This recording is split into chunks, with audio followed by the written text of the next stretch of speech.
2. This meeting is being recorded. We got 5 minutes on the clock. What is your name and what is your podcast show? Sarah St. John, and my podcast is Frugal Preneur. Frugal Preneur. Now, you gave a talk at Podcast Movement on how to become a top 100 podcaster. Why don't you share some insights? Because I work with a lot of podcasters who would love to hit the top of the charts. What are your thoughts?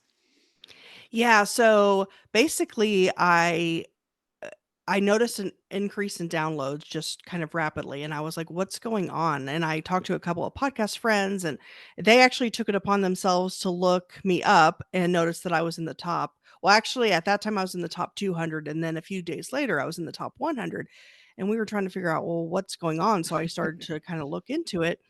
And well, first, let me bust some myths. So first of all, ratings and reviews don't increase your ranking.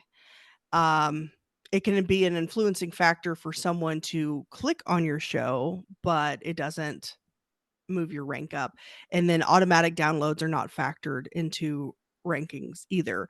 But the 3 factors on Apple's end that counts are listens, follows, and the completion rate.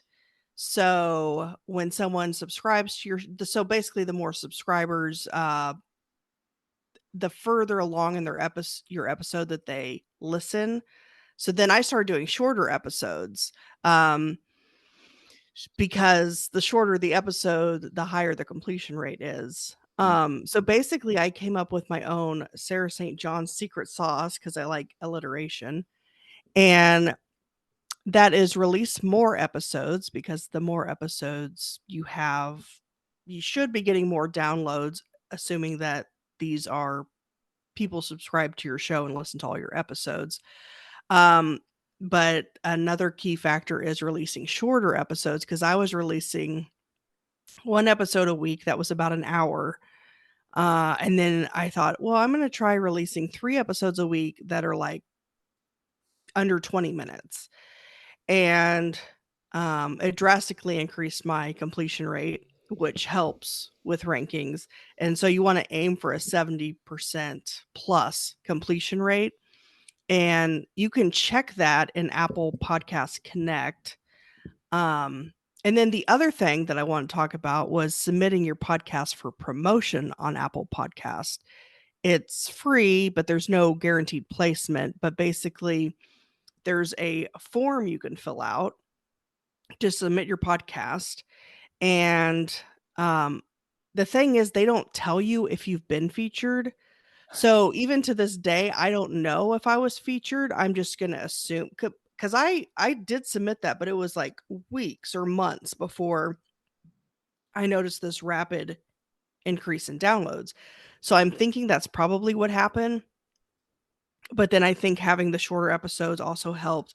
And ever since then, I haven't dropped out of the top 200, and I've been in the essentials listing as well, which there's only 8 entrepreneur podcasts listed there, and I've maintained like number 6 there.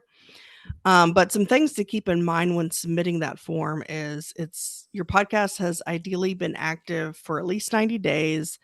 You can submit a new request every 6 to 8 weeks. You can be featured more than once, but again, you will not be notified when you're featured, which is kind of ridiculous. It's and bonkers. The annoying thing about it. It's bonkers.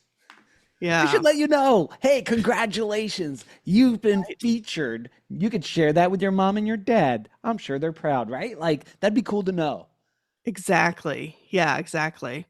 Wow. So busting myths, just what you shared, because I think podcasters, we spend so much time and like thoughts in, like getting reviews and rankings and, even the auto downloads, like just trying to get tons of subscribers.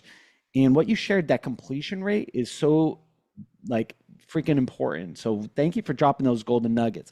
I know you have a slide deck for people to kind of check out, and it looks like actually the time froze. So we'll just keep rolling with it. It like froze on us. We're just going to keep rolling. But like, you have a slide deck that you want to share with people. Where could people go to connect with you and get that slide deck for free?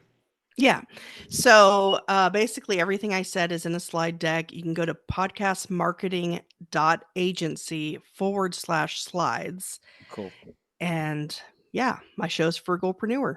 Awesome, awesome, awesome. Hey guys, we did that all in 5 minutes. It was weird. The clock like froze on us. It was like you were meant to be able to share the slide deck with us. But guests, as always, or people listening in, as always, reach out to our guests, say thank you, find out a way to connect with them, support their show, and learn from them. So go to her site and download that slide deck. And hey, if you learned extra stuff, head on over to podcasthostarmy.com, fill out a quick form, and maybe you could share your wisdom and knowledge with other podcasters on our shows. Till then, we'll talk to you all on the next episode. See you, everyone.